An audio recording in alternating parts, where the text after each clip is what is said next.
¿Qué implica el desarrollo del lenguaje y cómo se da este? El desarrollo del lenguaje implica una serie de cambios, una serie de cambios en diferentes instancias.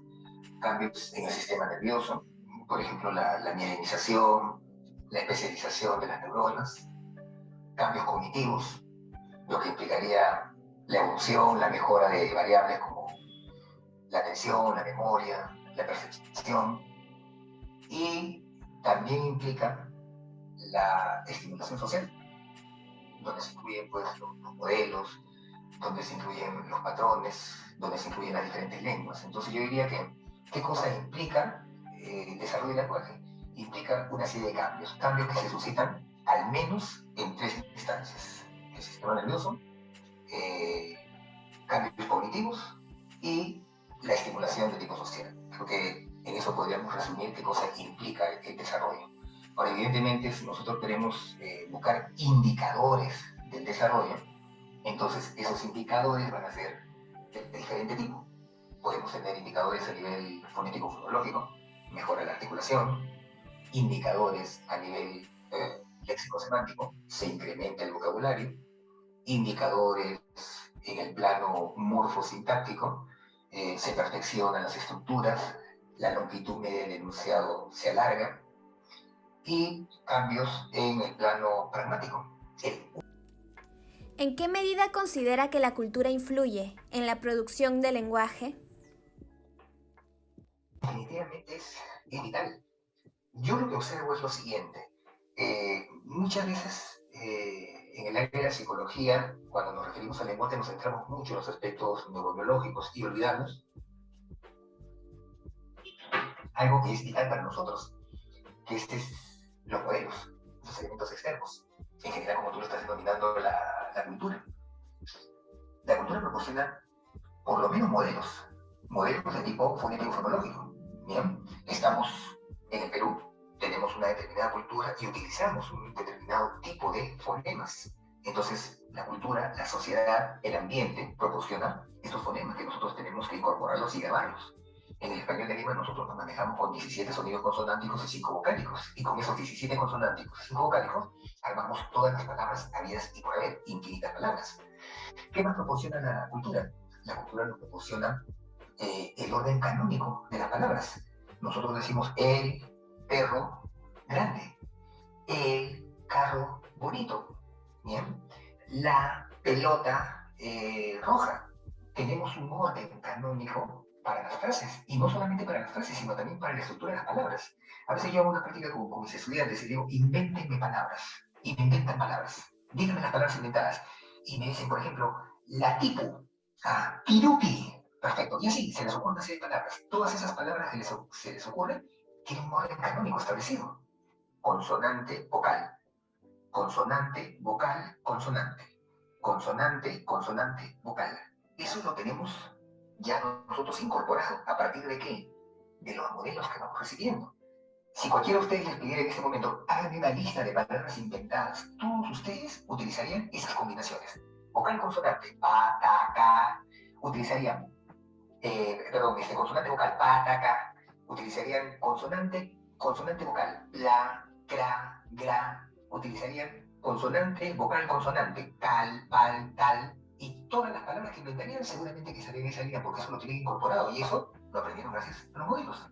Bien, ¿qué más incide la cultura? En el tema léxico-semántico. Nosotros manejamos un conjunto de palabras en este momento que las hemos ido aprendiendo y el significado que tienen esas palabras tiene una connotación dentro de nuestra cultura, dentro de nuestra sociedad. La palabra cola no significa lo mismo aquí en Perú que en México. Yo aquí en Perú puedo decir, bueno, ¿qué tal cola? Y me refiero pues a la fila de personas que se encuentra parada para ingresar a un negocio. ¿Qué tal colaza? Pero si me voy a México y digo, ¿qué tal colaza? La gente me mira y me dice, ¿qué ha tenido esta persona para decir eso? Entonces, la cultura le da connotación también, le da sentido a las palabras que nosotros vamos hablando y eso va a ir variando. Y finalmente el tema pragmático, el uso que voy a dar al lenguaje. Entonces yo voy aprendiendo a lo largo de los años que no es lo mismo decirle a mi amiga, amiga, te quiero un montón, de verdad, te quiero un montón, que decirle, amiga, te amo mucho. Entonces, en el primer caso, mi amiga te va a decir, amigote, yo también te quiero un montón. En el segundo caso, me va a decir, amiguito, estás confundiendo los sentimientos. Bien, entonces, el tema pragmático también nos lo da, pues, la cultura. ¿Qué tanto contribuye el lenguaje no verbal al entender lo que se quiere expresar en una conversación? Además, ¿considera que el lenguaje verbal podría ser superior al lenguaje no verbal? Tratando de responder de manera muy puntual. A ver, cuando nos referimos al lenguaje no verbal, vamos a focalizar en este momento en el tema de gestos, ¿no? Porque podríamos hablar también de otros niveles, pero refiriéndonos fundamentalmente al tema de gestos, por ejemplo. Bien, técnicamente existen tres tipos de gestos: los gestos deíticos, los gestos simbólicos y los gestos icónicos. Estos gestos los tenemos todos los seres humanos y van apareciendo de manera evolutiva. Por ejemplo, yo cuando veo a un niño pequeño, yo veo a un niño chiquito de un año y medio, que papá, mamá se han percatado que no me mira, yo lo llamo por su nombre y no voltea, ¿no? Entonces, una de las cosas que yo examino como especialista en lenguaje es gestos. Bien, entonces, ¿qué es lo primero que observo? Si hay gestos deíticos. Esos gestos deíticos corresponden a lo que se conoce protoimperativo, protodeclarativo. El señalar, por ejemplo, para pedir algo, o el señalar para mostrar algo. Entonces, el señala, tiene que mirar el objeto, tiene que mirar a la mamá y tiene que regresar sobre el objeto. Entonces, eso se denomina gestos de tipo deítico. ¿Bien? Luego están los gestos simbólicos. Los gestos simbólicos representan cosas, ¿bien? Cosas de la realidad. Pueden sustituir al habla. De hecho, que las personas sordas, por ejemplo, debido a su dificultad de sordera, de pérdida auditiva, no desarrollan lenguaje oral, no desarrollan habla. Entonces, ellos utilizan fundamentalmente gestos simbólicos. Ahora, esos gestos simbólicos, ellos los han sistematizado. Y entonces existen, dentro de esos gestos simbólicos, ya un alfabeto manual. Entonces, en ese sentido, por ejemplo, los gestos simbólicos pueden reemplazar tranquilamente al lenguaje oral. ¿Bien? No hay ningún tipo de inconveniente. Y luego los gestos icónicos. Los gestos icónicos acompañan al habla, pero no lo sustituyen. Entonces yo puedo decir, es sumamente grande. O sea, ya tú ves, yo por ejemplo en este momento, a lo largo de toda la entrevista, estaba haciendo muchos gestos. Entonces estos gestos acompañan lo que yo estoy diciendo.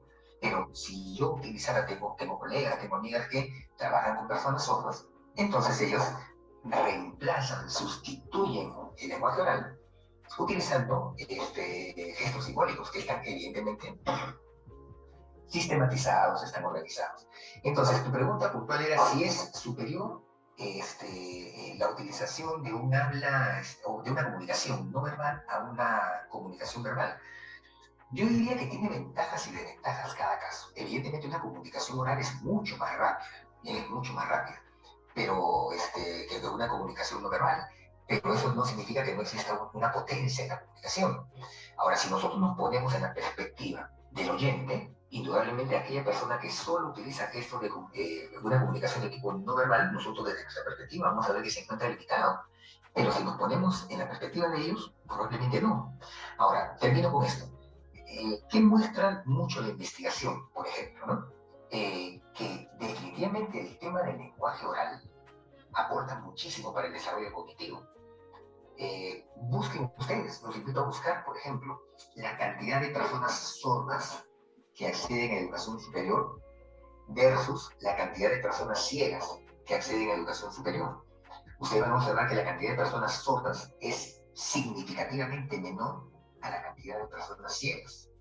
Entonces, las inferencias que se hacen es que, ¿por qué en el caso de las personas sordas hay menos personas sordas que han accedido a educación superior o incluso a educación secundaria? Porque en la medida que no han desarrollado el lenguaje oral, eso ha afectado el desarrollo cognitivo. Bien, velocidad, no estoy diciendo que sean retardados mentales, por si acaso, sino ha afectado una serie de variables cognitivas, bien, comenzando desde su atención, comenzando por su velocidad de procesamiento, desarrollo fonológico, una serie de cosas. Entonces, en conclusión, definitivamente el lenguaje oral tiene una serie de ventajas y facilita muchísimo el desarrollo de las habilidades cognitivas. La persona que solamente se comunica a nivel verbal es probable que tenga una serie de, vamos a buscar una palabra, una serie de perfiles particulares, no necesariamente de limitaciones, sino de perfiles particulares. ¿Eh? Les agradezco mucho por la invitación.